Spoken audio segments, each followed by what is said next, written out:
there is no sector that is unaffected by the deep desire of business buyers to have the same kind of Amazon-like experience that they may have in their personal consumer life, in their business life as well. And the more speaking of e-commerce, actually, the more we track the willingness of business buyers to spend in a fully remote, fully digitized transaction, the more we see that willingness creeps up to the point where now almost 20% of business buyers are willing to spend more than $500,000, some more than $5 million in a single online transaction.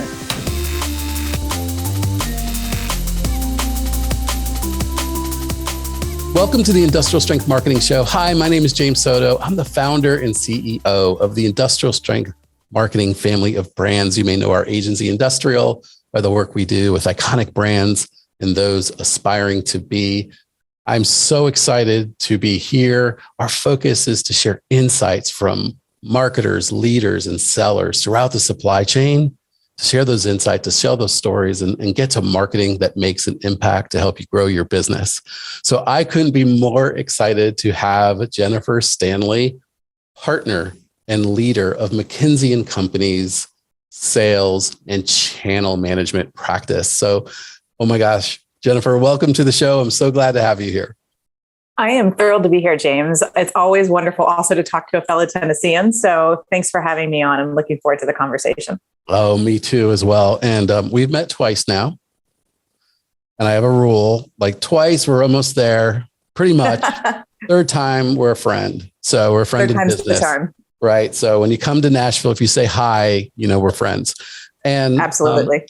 So if we're to focus on helping folks, right, and grow their businesses, it really struck me in studying and admiring McKinsey Company for so long, about the organization. So as we kind of get to know you and your background, I read the purpose of the company is to create positive, enduring change in the world. So in that context, tell us a little bit about yourself. How have you been doing some of that? And tell me about your journey, as someone who's really passionate about marketing and selling and helping businesses grow. Yeah, thanks for asking me about that, James. So I've been at McKinsey a long time, but I am what's called the boomerang. I actually left after about 8 years, ran my own company, taught sales, joined the board of a public hospital system, did some other things in my career, helped my husband with his business. And then I came back to McKinsey, and that was a little bit over a decade ago. So I think it's fair to say, though, the bulk of my career, my professional career, has been spent with McKinsey. And I, from day one when I was in graduate school, and by the way, I didn't get an MBA. I studied social sciences, politics, and economics. I was really attracted to this notion of an organization that exists with a dual mission, both to help our clients make positive, lasting, sustainable change and to be a force for good, and also to create and build a firm that attracts, excites, and keeps wonderful talent. And so that if I kind of sum it all up in a nutshell, we're about helping people be the best they can be in the context that they're in. And that context could be as a colleague at McKinsey. It could be a client in a for-profit organization. It could be a client in a non-for-profit organization. And then also, of course, in our communities as well. And so that's always what attracted me. My father was in the military. He was an Army aviator. So it was impressed upon us from, day one in life that it's important to live a life of service. And if you can find a career where you can be of service to others in as many ways as possible, that's a great thing to do. And so I've found my calling in being of service to clients, being of service to our colleagues, and helping however I can. And for clients, that usually ends up being on the growth side of the equation. How do you actually grow your business through the sales and marketing agenda? And at McKinsey, it happens on the sponsorship and mentorship front. How do I actually help the next generation of leaders hone their craft and become better at what they do? So for me, it's always a balance of those two things personally, and that mimics what our mission is. Oh, wow. So you come from good stock, and I think Go Army. Yeah, your father obviously has great instincts, and he really speaks to, I think, a theme that of the world of marketing and selling that we're in now. It's to really be of service. Mm-hmm. Absolutely. Absolutely. So we're going to talk a lot about that in a sense, in terms of what's changed and how do we have to be of service. And really, as marketers, like our agency group, Industrial, like it's a services organization, and you have to have exceptional service on their terms.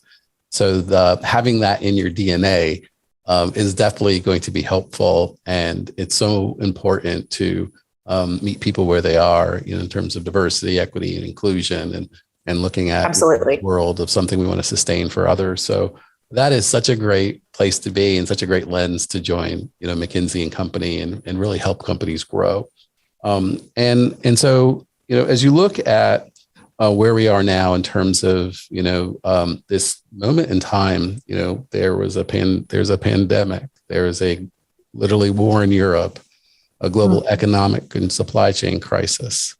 There's a crisis of global leadership, and financial, you name it, all happening at the same time, which is crazy. We've gone into this pandemic, and we're going through it, and now we're at this kind of point where we're reflecting on it in your study. I'd love to learn more about the global edition of the B2B Post. So if you can tell us, like, in the big context, where does that sit, that study? And specifically, if you're listening, the new B2B growth equation is something that you'll be able to get, and we'll be sending to everybody. So let us know kind of where that lied, and what was kind of the hypothesis around it, the study. Sure. Graded. Yeah. And thanks for asking. We have to go back maybe, I'm going to say 5 or 6 years, because the work that we do to really understand what's changing among B2B decision makers. And when we look at decision makers, we're primarily talking about customers, and then on the supplier side, people in the sales and marketing functions. But about 5 or 6 years ago, we actually started doing this research together with our clients. And at the time, and we still call it, omni-channel insights, really trying to understand, how do customers want to connect back with their suppliers? How do they like to be marketed to? How do they like to be sold to? What are the channels they'd like to interact on? And so we've been asking questions like this, and really uncovering a pretty strong desire and preference among customers in just about any industry, and particularly in industrial sectors, to be able to engage with suppliers in what I'll call kind of traditional ways. So meet face-to-face with salespeople, but also on digital platforms, whether remote connection like we're doing right now, James, or totally self-serve, right? I just log on to your website and take care of everything I need to do,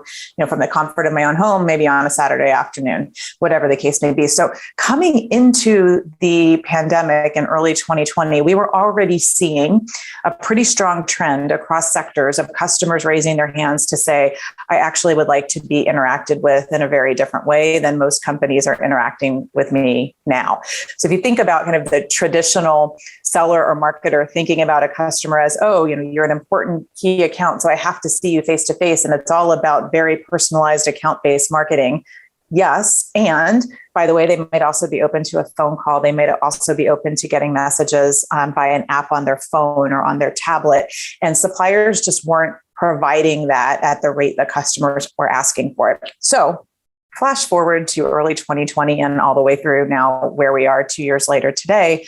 Suppliers actually caught up to customers because they were forced to, as a result of this horrible pandemic.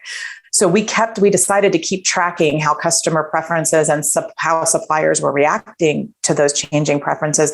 We decided to track it much more frequently throughout the pandemic. So where we used to do our global research every 2 years, we started doing it a couple of times a year in 2020 and then again in 2021. So the latest data that you were just referencing from we call it our B2B Pulse, is from December.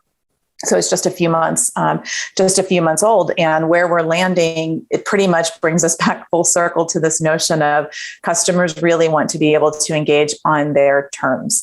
And so if you're a marketer and you care about people, you care about helping people, you care about connecting with them and trying to provide ways of interacting and communicating that will delight the customer, then we should care about when the customer says, give it to me digitally or on the phone or on a video or meet me in person. Like we have to be ready to be on all of those channels. So that's what our B2B Pulse tracks for our clients, and it's public data. So for all of your clients and organizations who are listening as well, you can see it online. Yeah, and hence the pulse. So you're if you have to do it more frequently, right, to keep a pulse on the pulse. So bingo, you got it. Spoken like a true marketer. So are you? So in one way that we, what I've heard here is that you've got to really, do business, the way you got to market and sell the way your customer wants to buy. Mm-hmm. And increasingly we were, to your point, forced to do these things because we had a change because, life is uncertain and we can't always predict what is going to happen. And if nothing is certain, you've got to always be prepared to make your way of doing business and marketing and selling obsolete before generational technology, market forces, a pandemic, or the competition does. And so what you've seen now, people are coming out and having to meet folks increasingly on terms they expect that's come from other segments. And so, we've talked a lot about like the Amazon effect. Where people want those same experiences. You see real-time quoting for like machine shops now and back-end systems to check your order and have drawings and fully interactive. And not only that, they're thinking of it as a supply chain business and lead times and creating supply chains to deliver like metal parts. Absolutely. So as you've really looked at this study, are there any other kind of key trends or insights that have popped out of it that, that have really stood out to you and, your clients? Yep. There are 5, and you just mentioned one, which is what I'll call the consumerization of business to business buying. So there is no sector that is unaffected by the deep desire of business buyers to have the same kind of Amazon-like experience that they may have in their personal consumer life, in their business life as well. And the more speaking of e-commerce, actually, the more we track the willingness of business buyers to spend in a fully remote, fully digitized transaction, the more we see that willingness creeps up to the point where now almost 20% of business buyers are willing to spend more than $500,000, some more than $5 million in a single online transaction. And 2-3 years ago, if you put 10 business people in a room with me, I could pretty much guarantee you at least 6 of them would raise their hands and say, never my customers. And now it's 0. Like all customers everywhere are saying that they're willing to do this. So that to me, that kind of consumerization of business buying is something that is quite profound. And I don't really think we're headed backwards on that front. I would expect familiarity and comfort with that type of purchase behavior to continue. Yeah. I think a second. Yeah. Sorry. No, please. No, go ahead. I've seen it firsthand. A leader of a major stamping press manufacturer. I mean, these are like the multi, hundreds and hundreds of ton presses. Absolutely, presses. They're huge. And they couldn't believe for a 1-point gap frame press or the bigger ones that someone would actually buy it online. And lo and behold, $200,000 later from an online lead. And it just blew their mind. And I think it brings up a really key point. I'm just trying to think for our audience here, Jennifer, that a lot of their minds are getting blown when you hear a stat that says 500,000, 20%, are saying that they're comfortable if all the information they need in order to do business with you is there. And they have a great experience, obviously, because it's not just that transaction, there's more that goes into it, right? Absolutely. But that's a game changer. Their minds are exploding thinking of that, and the ramifications of not having a strong integrated online sales, marketing, channel, customer experience practice is massive. And if that trend continues, I think that can't be underestimated how important it is to meet them on their terms and understand that barrier to capital equipment type purchases or systems or enterprise systems is increasingly being purchased different ways. James, I could not agree with you more. And I'm glad you used that example because it's a stark one, but it's a common one now, right? We do see all kinds of industrial machinery, parts, systems, if you will, being purchased fully online. And even for the ones that aren't being, what I'll say, a full e-commerce purchase where you're clicking to buy, but you still have a digital component of that experience. I really loved how you emphasized that the end-to-end experience is what matters as well, because customers also tell us another big insight we had is that things like the speed and transparency with which data loads on your website or your app, or guarantees that companies are willing to put in place for performance, or having real-time information to be able to track shipments, these parts of the experience are also quite important. Customers love to have them on digital platforms. And when they have those pieces of the puzzle in the experience equation as well, they tell us they're more likely to stick with the supplier that they have. And if they don't get it, they're much more likelier to be open to new suppliers. So I do think there's something happening here. And this is another trend we're seeing of this shock to brand loyalty. So on the one hand, if you get just a few things wrong, customers are more willing to jump ship now than they ever were before. But the flip side of that is that it's such an opportunity for companies who may have been in pretty stable markets, stable market share for a number of years, to find new customers if they can outperform the competition. So to me, that's an exciting message for marketers as well, because you can talk more about the great things that you can offer as part of that end-to-end experience. Yeah, and it's so that that you look at consumerization from two lenses, right? So there's the lens of the consumer, and they need to get what they need, wherever, whenever, however they are looking for it, online or off. And when you look at an industrial business and the state of the functions of marketing and selling and channel, across the supply chain, where do you have any insights or kind of thoughts on the notion of this resistance to change, that the belief that I know we touched upon it, the belief that I don't believe people are going to buy, but this is a big shift.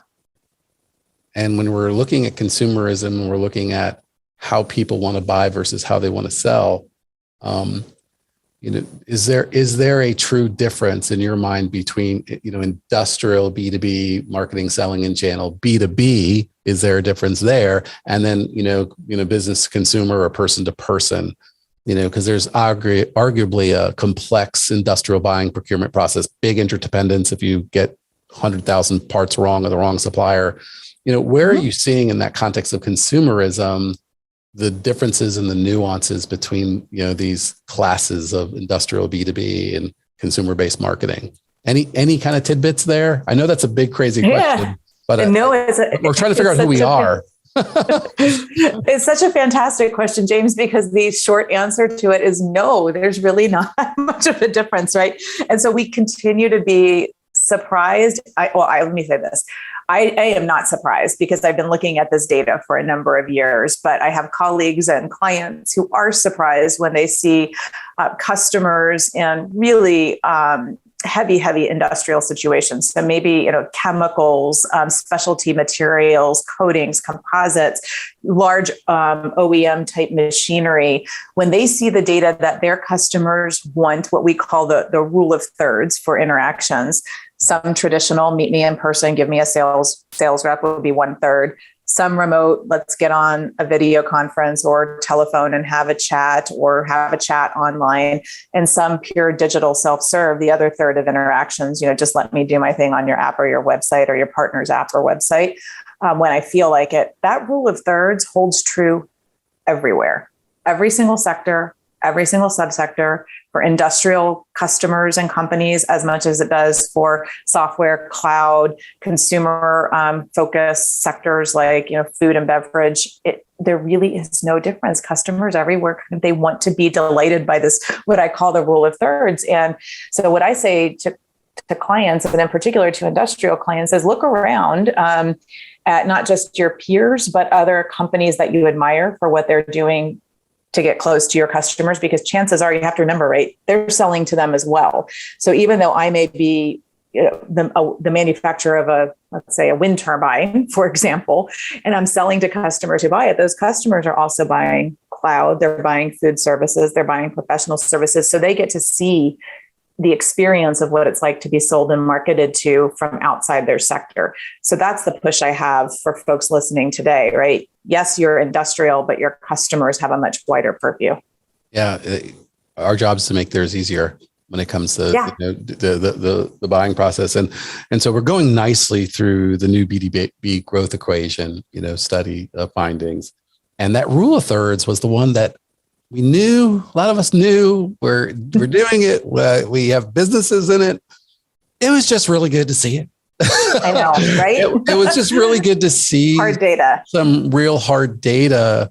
And to the extent, if I read into it correctly, was that there really shows like there's a settling in a sense that it's settling in that, and so you're helping me. I'm trying to, okay, if you're listening in, I'm trying to like read it as if you read it. Many of you, not all of you. And that, when you really look at the fact that you want to be able to do this, in-person experience, you want to be able to do this hybrid type of selling, which there were some interesting things here about hybrid, also what they learned from hybrid. And then obviously this self-serve. It was very interesting to see because I think we're opening up more. So I'm going to be interested to see where that in-person changes because I'm definitely seeing that energy start to go back to some in-person. We'll talk about where trade shows were on the next phase of where omnichannel was, the 10 versus where it was previously. But as you look at those rule of thirds and that self-serve, let's talk a little bit about these industrial business to business, the products that go into making of others or keeping plants or industries in motion. How do you really see that self-serve? What are the areas where self-serve has been most important?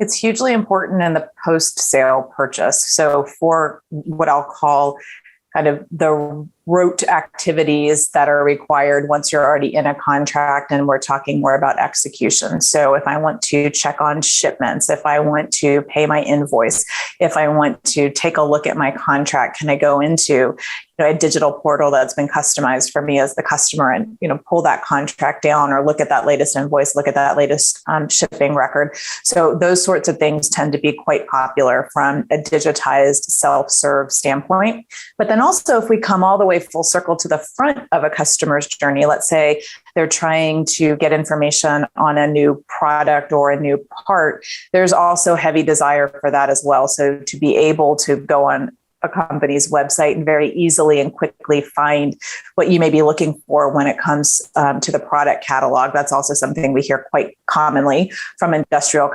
customers. That is a big preference of theirs.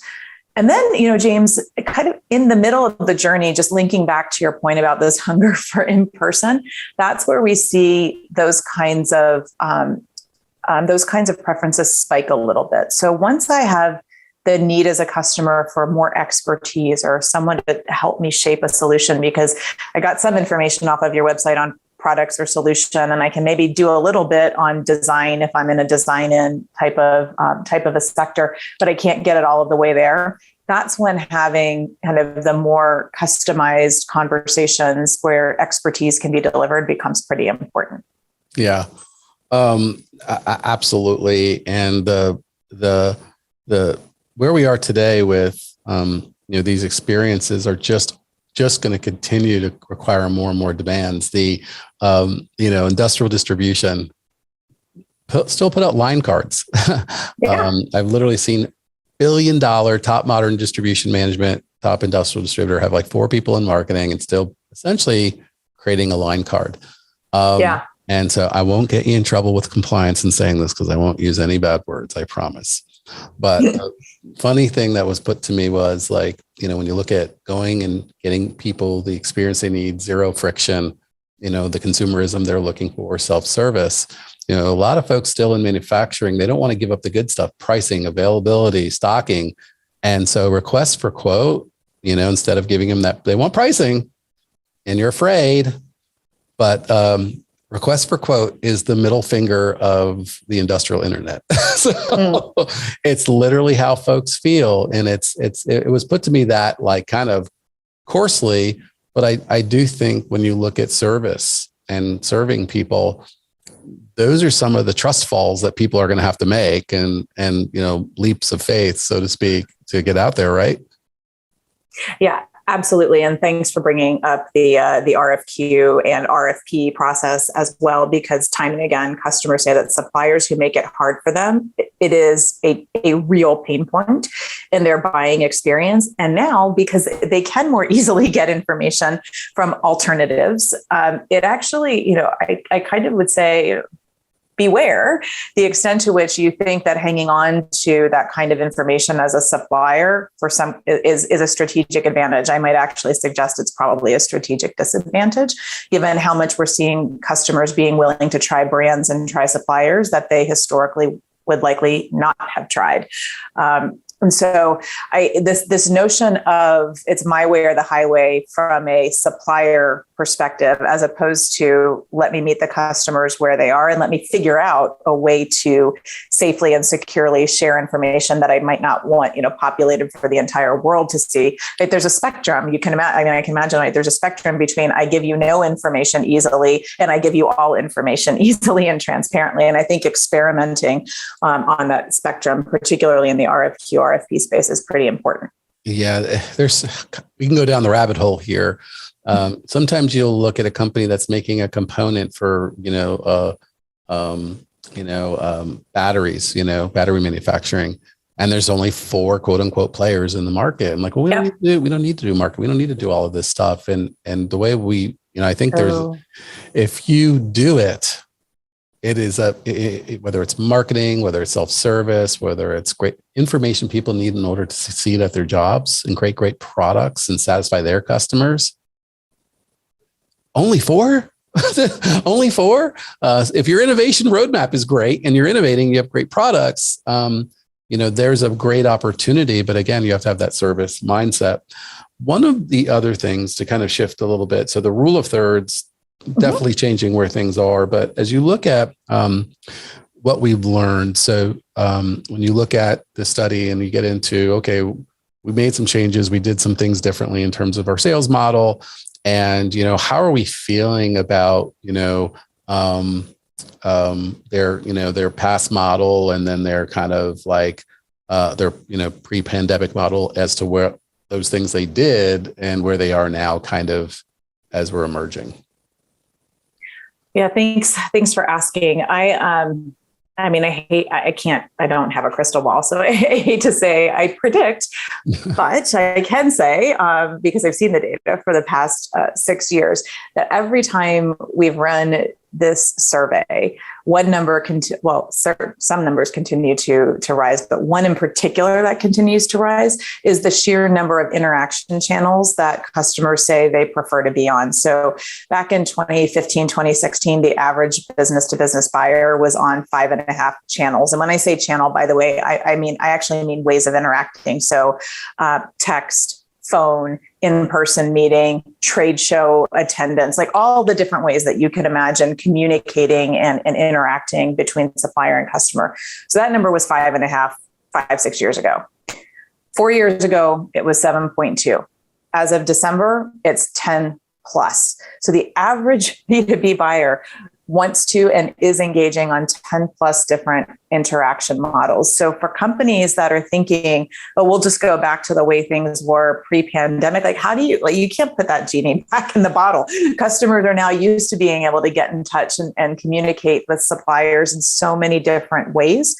And by the way, it's tends to be good for the supplier, the more channels that a customer is on, because the more channels suppliers offer, we do see the link to market share growth. So the sweet spot seems to be 7 plus.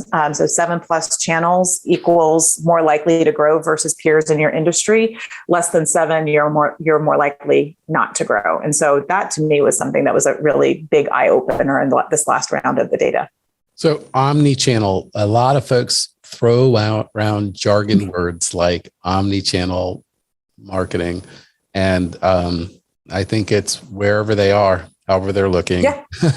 Yep. I'm right there with you, however, online and off. And so, the 10 channels, if you're listening in the study, are email, in-person, phone, supplier website, procurement departments. If you directly procure from someone, mobile app, if maybe you provide your customers an e-procurement portal, video conference, web chat, Google and web search, innovation hasn't stopped. So channels are not stopping.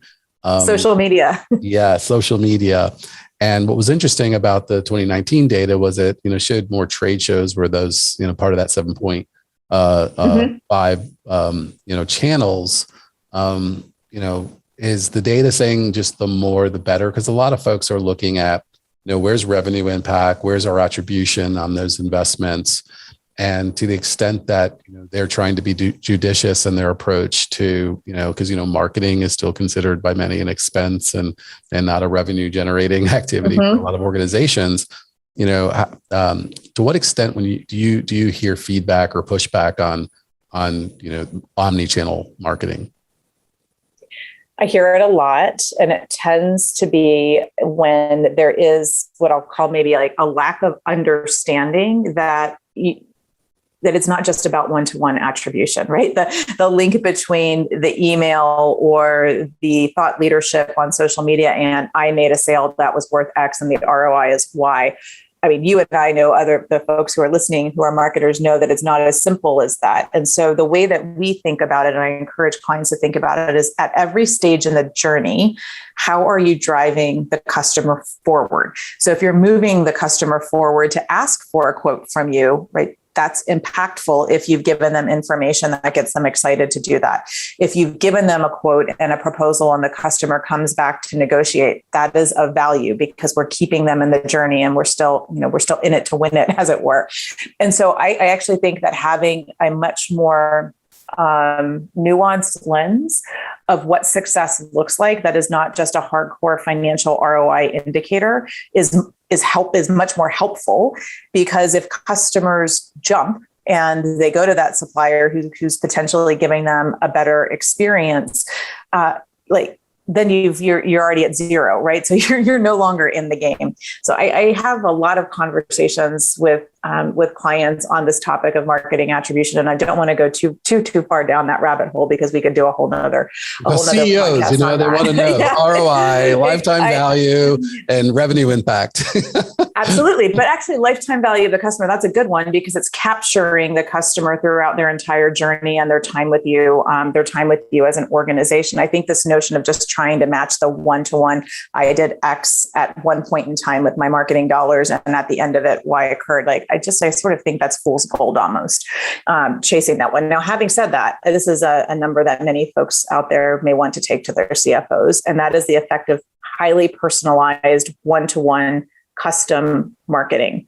We did see in this latest B2B pulse that companies who provide that kind of intense custom personalization were 1.7x more likely to grow share than companies who take more of kind of still a mass or a blast approach, or even just kind of an overall customer account but not influencer based approach to marketing. So you could start there with kind of that understanding that yes, we can link personalization to greater share growth and then back up from that. Okay.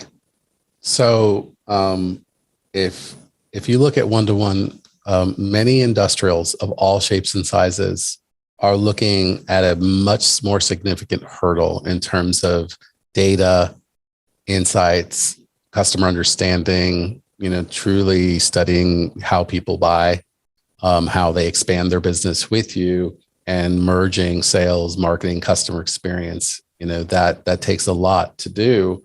So when you look at a one-to-one hurdle that folks are going to have to really jump to get to that point, to get a 1.7x market share to go to one-to-one, that's a pretty significant undertaking, depending on whether you're industrial age, you're trending digital, or you're a digital pace setter. So how do you break that news to folks?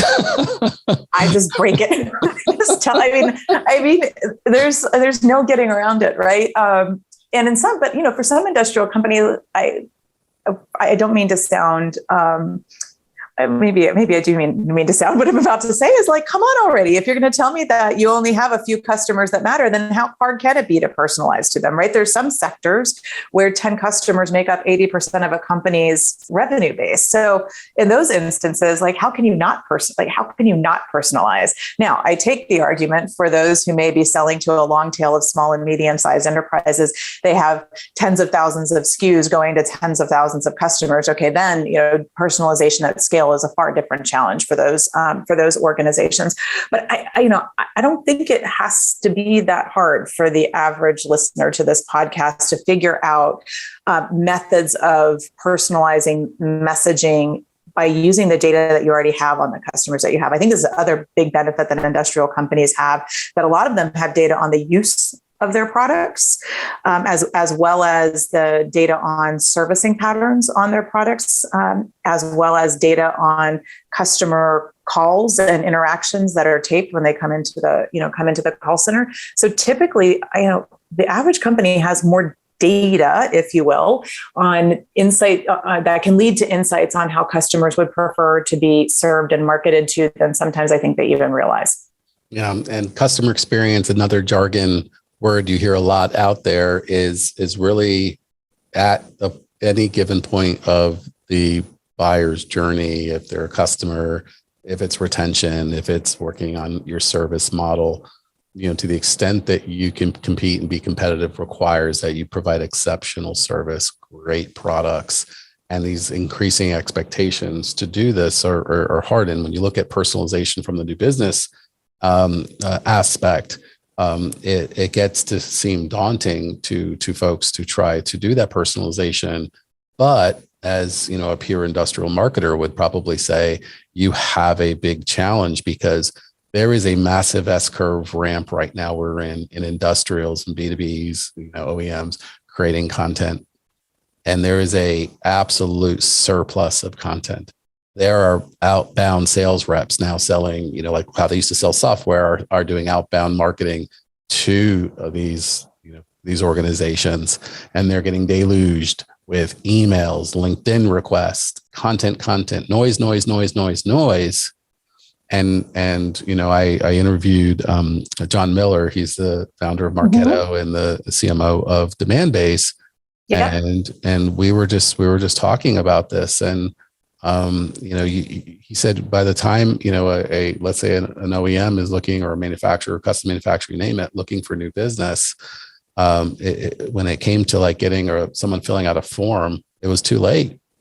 Because people already self-serviced. They had already decided. They already self-serviced. They already went through multiple iterations, changed their assumptions because they were servicing. And when they did see, because there's intent-based marketing and there's signals and there's data-driven marketing, we can go so far down the rabbit hole.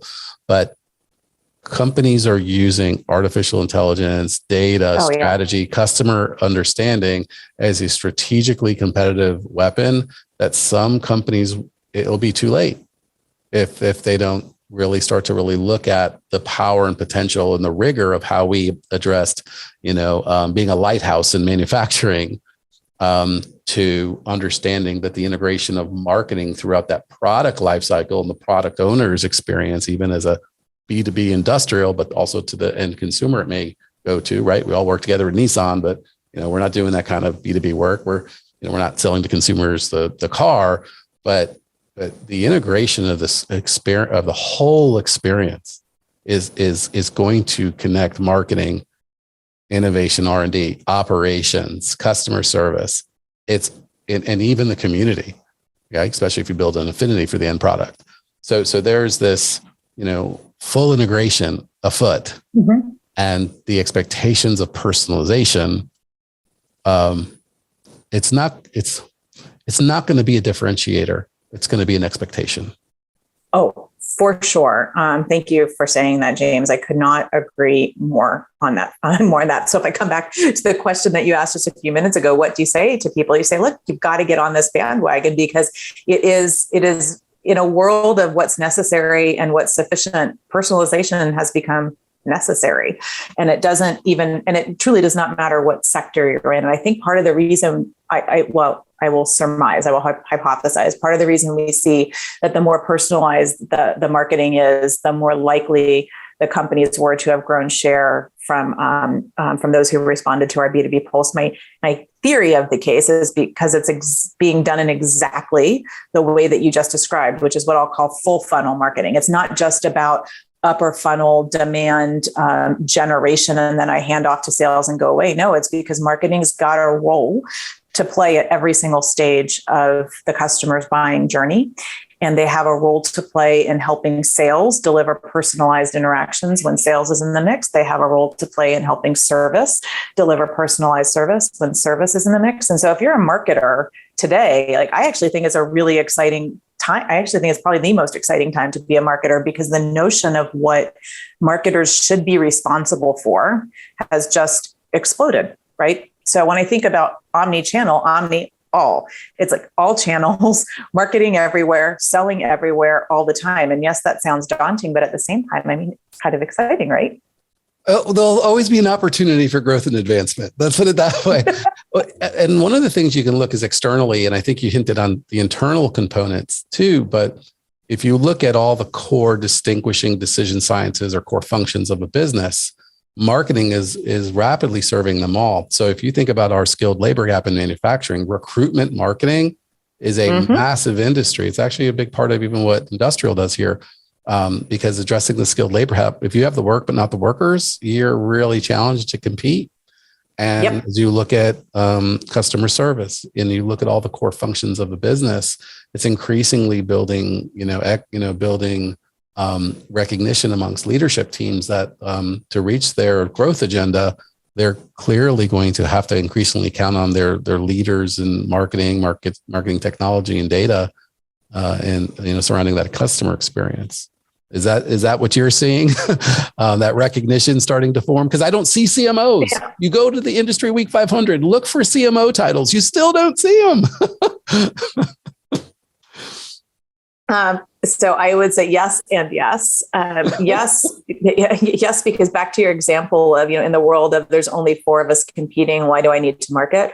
I would say that's exactly why you need to market, because it makes it super easy for a customer to figure out what they can get from the other 3. It's not like there's 30,000 other suppliers that they would have to go research. So I do think there is a reckoning, if you will, to be had, and not everywhere. I mean, there are a number of industrial companies I can think of that are phenomenal omni-channel sellers and omni-channel sellers and marketers. But I do think that there still is a bastion out there of organizations where wrapping heads around the notion of the value a marketing organization can bring is still a tough one, just because historically they haven't had to do it. And we have a couple of different things. So we've had to kind of figure out how do we become hybridized as marketers and sellers. We've talked a little bit about like hiring and training and talent, and starting to work with folks to cultivate that growth. Can you dive into that training, upskilling, what's really required from a transformation standpoint to kind of be set apart? Because the people equation is massive. Everything we're talking about takes, we talk about data and technology and AI and all that fun stuff, but it's people right now. Who's going to pull it off? Yeah, I mean, again, I'm a glass half full kind of gal. So when I hear about like the Great Resignation, which has taken place with many people jumping ship, and how harder it is to retain talent throughout this horrible pandemic, I actually turn it around and think to myself, okay, who are all of those talented individuals that perhaps we wouldn't have historically looked for roles in sales and marketing organizations, but now we can because of the hybridization of work. So what do I mean by that? Well, if you don't have to be on the road 5 days a week visiting customers as a traditional field salesperson, but maybe you have to do it 1 day a week, or maybe you just do 1 week out of the month, or maybe it's, a few weeks out of every quarter, and the rest of the time you're working from home or you're working from a shared office location. All of a sudden that opens up the aperture for the types of talent that you can go after. People who used to not be able to be gone 5 days a week. Maybe they're a parent. Maybe they're caring for a sick relative. Maybe they've got other constraints in their life that makes being on the road really difficult. So they would have never considered a sales role. Well, now they can consider a sales role in companies. Industrial companies can consider that population of talent. So I think, and the same is true for marketing, right? People who couldn't have gone and run big booths at trade shows before, but can do them virtually and are highly talented in that way and providing a great virtual experience. All of a sudden, right? Trade show marketers can be remote. So I do think that the opportunity to go out into his talent pools that historically companies might not have thought about for these kind of roles, that opportunity is here. And I would say the most creative firms that I see from a talent perspective and a recruiting perspective are truly rethinking the capabilities, the skills, and the intrinsics for all of these roles, and then looking very, very differently at pools of talent that they can source from to fill them. You can now leverage a global talent base. So is there the consumerization of how we work? Yeah. And we're really meeting them halfway in terms of how do we work and how does it work best? And I think from a person's life and core values and priorities standpoint, there's a lot of power, in your talent to really live your life on your own terms. And I think also from an organization, in terms of growth, they have the opportunity to look at a talent all over the world. And so it could make internal business environments more competitive. Well, great. We can get the very best. Doesn't matter where they are. So it's going to make it, more competitive, for companies, because they're going to want to, they're going to have less barriers for talent, and talent's going to have less barriers for where they work. So, lots of hopeful matches made in heaven. So, well, I hear this a lot too from, our clients. We've proven in the last 2 years, every organization has proven in the last 2 years that when push comes to shove, they can do work remotely and virtually, and in some cases do it really, really well. And I hear a lot from clients who say one of the delightful things for them is that they don't have to wait to get people calendared to have subject matter experts show up and have conversations. It's much quicker, it's much easier, and it just brings kind of a whole new, it really opens up a whole new set of opportunities to be of service to customers and to communicate with customers, because we're not bound by a travel schedule. Now, that's not to say that customers don't also value in-person interactions when they can be meaningful, and that people aren't excited to get back to trade shows and sort of touching and feeling products and having the opportunity to just connect as humans and, enjoy one another's company in that kind of business context. But, that's also why I would hazard a prediction that hybrid is here to stay, because there are so many benefits from it as well from a customer standpoint. Yeah, it's win-win, and it's a matter of how do you do it and how do you find those balances? And I can't wait to see more insights from y'all in the future, because I think we're also going to learn a lot as we over these next 2 years. I think we're going to learn a lot. We're going to learn what we learned. Some things will change, and we'll learn again. And I'm excited to see how that evolves. We have covered a lot here, Jennifer. I know. And I'm going to start the lightning round here with you. How's that sound? Oh boy, lightning round. Okay, let's do it. So I want to, so we're talking about the new B2B growth equation, a pulse on, ultimately B2B customers wanting more, right? Is really the theme. And so more channels, more convenience, more personalized experience. And if they don't get what they're looking for, they're going to go somewhere else. So what I liked is you put out a little infographic that I think did a really good job, taking to heart what came out of this study. So if you're listening, you're going to have links in the show notes. You're going to be able to connect with Jennifer on LinkedIn, check out the team there at McKinsey, and get access to this new B2B growth equation report. So what that says is be where the customer is, keep the customer loyal, add more channels, get more growth, tailor your outreach.